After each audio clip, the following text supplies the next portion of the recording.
చెప్పేవా చెవిలోన ఒక మాట, పువ్వులతో తుమ్మెద చెప్పే మాట.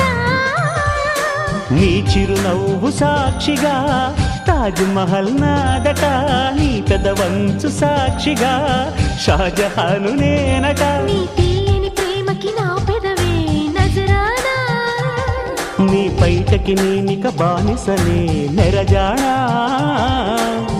అనంతాల ఆత్మ నీవై చేరుకున్న వేళలో కోకలు కట్టిన కోయిలా కమ్మని కౌగిలియవే.